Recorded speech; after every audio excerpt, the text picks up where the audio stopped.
Iran menolak usulan Perancis untuk terlibat dalam operasi penjinakan ranjau laut di Selat Hormuz.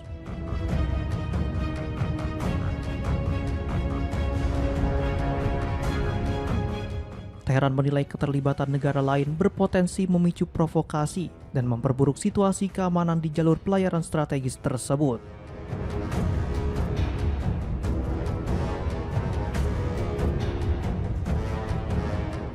Wakil Menteri Luar Negeri Iran untuk urusan hukum dan internasional, Kazim Garibabadi, menegaskan bahwa berdasarkan nota kesepahaman atau MOU antara Iran dan Amerika Serikat, seluruh operasi pembersihan ranjau di Selat Hormuz menjadi tanggung jawab Iran tanpa campur tangan pihak asing.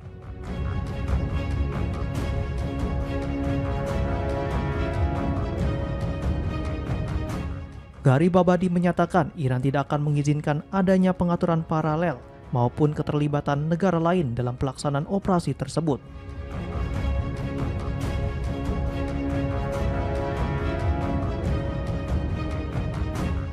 Menurutnya, kondisi keamanan di Selat Hormuz masih sangat sensitif sehingga memerlukan penanganan yang terkoordinasi.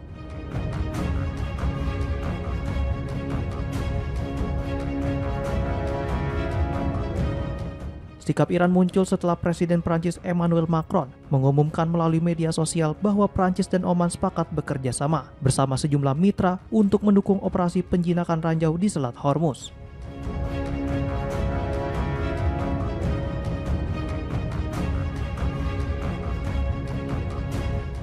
Langkah itu disebut bertujuan menjaga keamanan jalur pelayaran dan memastikan lalu lintas maritim tetap terbuka tanpa hambatan.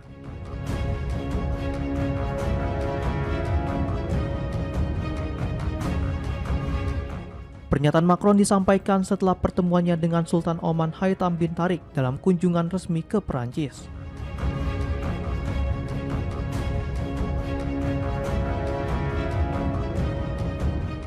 Iran berulang kali menegaskan bahwa pengelolaan navigasi, operasi pembersihan ranjau, serta pengaturan maritim sementara di Selat Hormuz telah diatur dalam Pasal 5 MOU Iran-Amerika Serikat.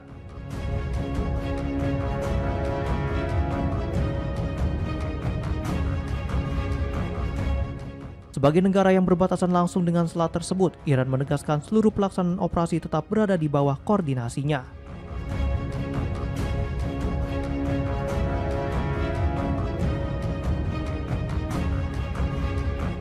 Sebelumnya, pada Senin 29 Juni 2026, Iran dan Oman menggelar pembicaraan pertama sejak penandatanganan MOU Iran-Amerika Serikat pada 18 Juni.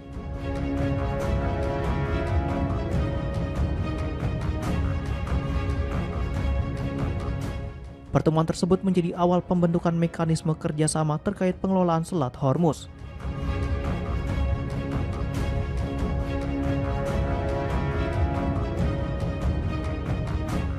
Iran juga mengingatkan bahwa setiap upaya kapal untuk keluar dari jalur pelayaran yang telah ditetapkan di Selat Hormuz berpotensi meningkatkan ketegangan dan mengganggu stabilitas keamanan di kawasan Timur Tengah.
mantan Kepala Angkatan Darat Israel Gadi Eisenkot mulai meluncurkan kampanye untuk melengsarkan Perdana Menteri Benjamin Netanyahu jelang pemilihan umum.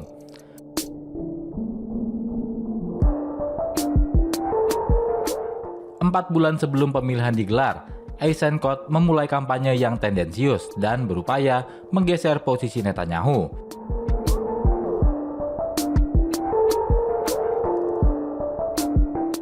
7 Oktober bagi warga Israel merupakan insiden serangan dadakan Hamas yang gagal dicegah pemerintah.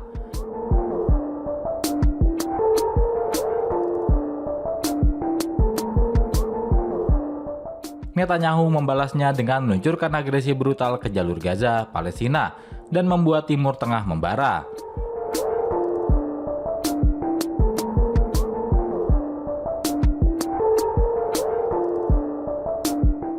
Eisenkot mengatakan Israel perlu menulis ulang sejarah dengan lebih baik.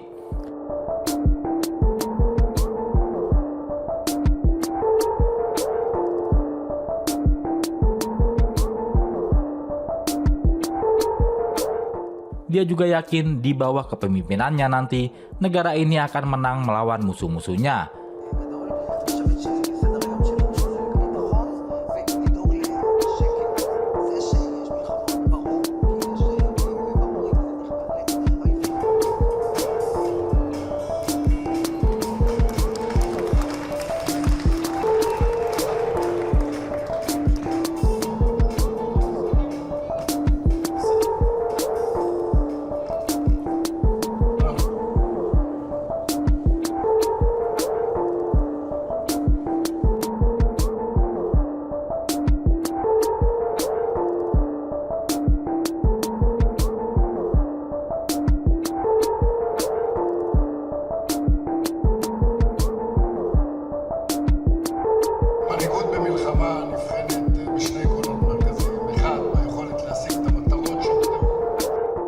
Israel, kata dia, juga membutuhkan kepemimpinan yang jujur dan bermartabat, yang bisa menjadi wadah bagi warganya, dan menjadi tempat yang aman untuk anak cucu di masa depan.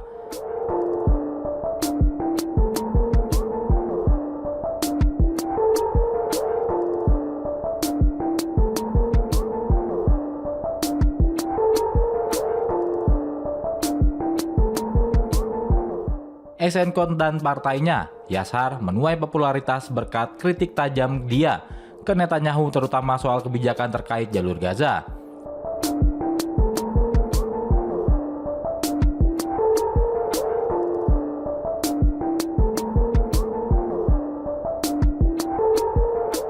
Jajak pendapat di channel 12 pekan ini memperkirakan Yashar akan meraih 22 dari 120 kursi parlemen, terbanyak kedua setelah partai Netanyahu Likud dengan 24 kursi.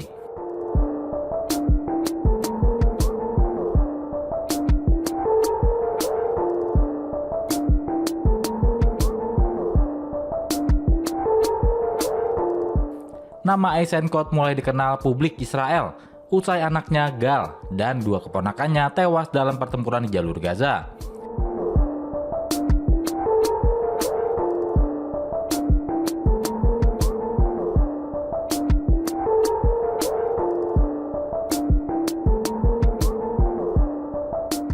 Meski saat ini menjadi pengkritik, Eisenkot pernah menjadi anak buah Netanyahu.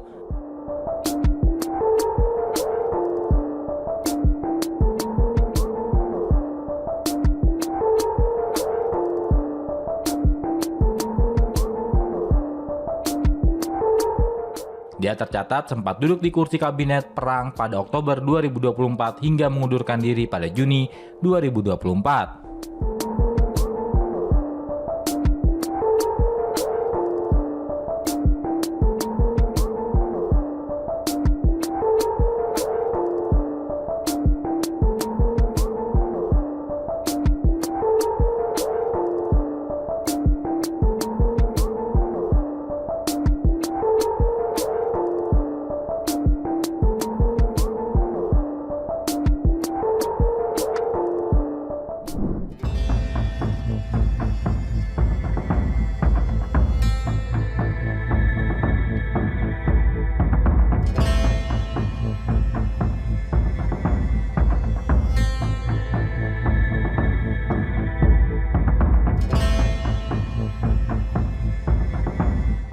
Serangan rudal dan drone Rusia di Ukraina menewaskan 8 orang dan melukai 34 orang lainnya pada Senin 29 Juni 2026.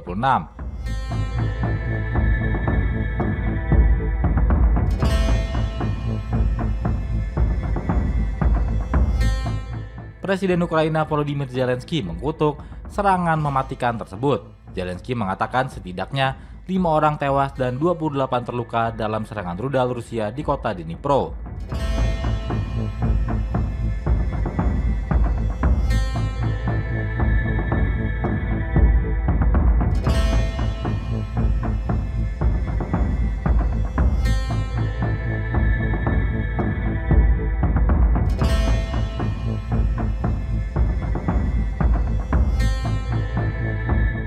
Pusat industri sekitar 100 km dari garis depan yang kerap menjadi sasaran pasukan Rusia.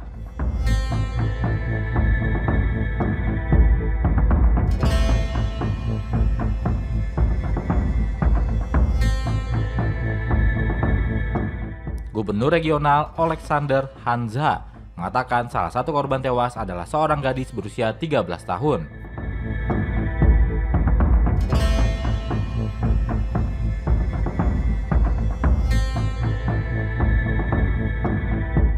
Dia juga mengunggah gambar sebuah bangunan dengan jendela pecah dan foto buram mayat yang tergeletak di dekat tangga.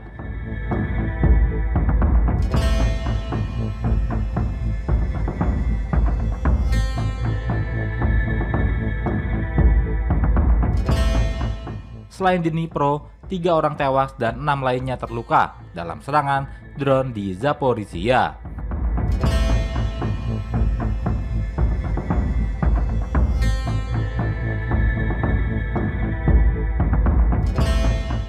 Kota itu berjarak sekitar 30 km dari garis depan dan merupakan ibu kota administrasi dari wilayah yang diklaim Rusia sebagai wilayah aneksasi.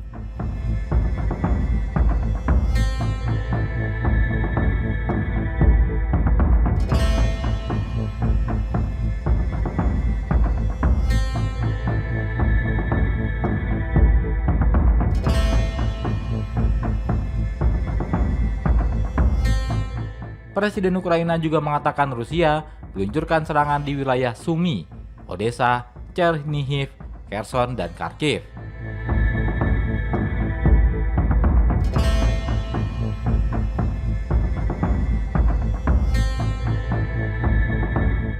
Sebelumnya pada Senin 29 Juni 2026, kantor kepresidenan Rusia mengatakan posisi mereka terkait kesepakatan perdamaian tidak berubah sejak tahun 2024.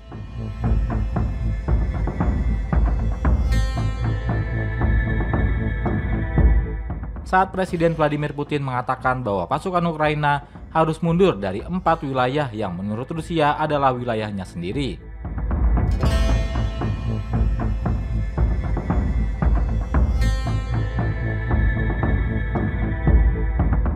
Rusia juga mewajibkan Ukraina membatalkan upayanya untuk bergabung dengan NATO.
Presiden Amerika Serikat Donald Trump mengklaim Iran telah menyetujui upaya pelucutan program nuklirnya.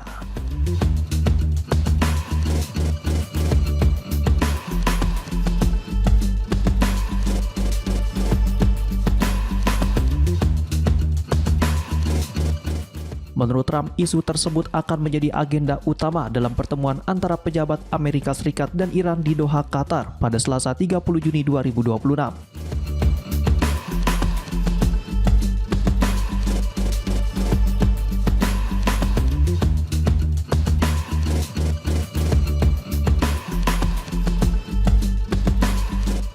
Dikutip dari Fox News, Trump mengatakan perwakilan kedua negara dijadwalkan bertemu untuk membahas masa depan program nuklir Iran.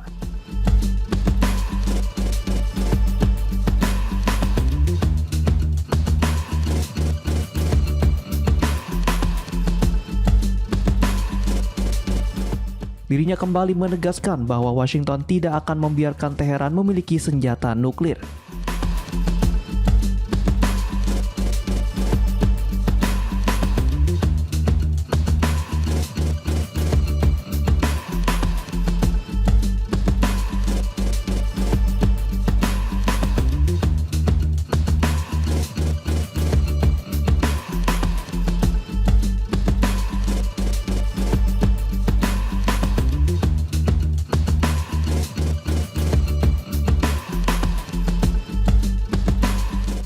Trump juga mengklaim bahwa pertemuan tersebut digelar atas permintaan Iran.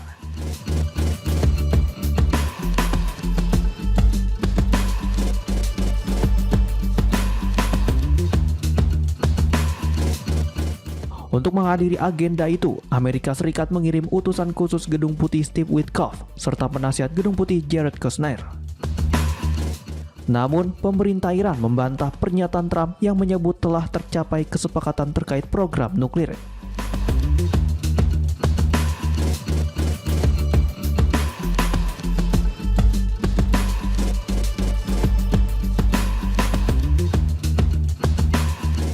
Presiden Iran Masoud Pezeshkian menegaskan Teheran tetap berkomitmen menjalankan nota kesepahaman dengan Amerika Serikat selama Washington juga memenuhi kewajibannya.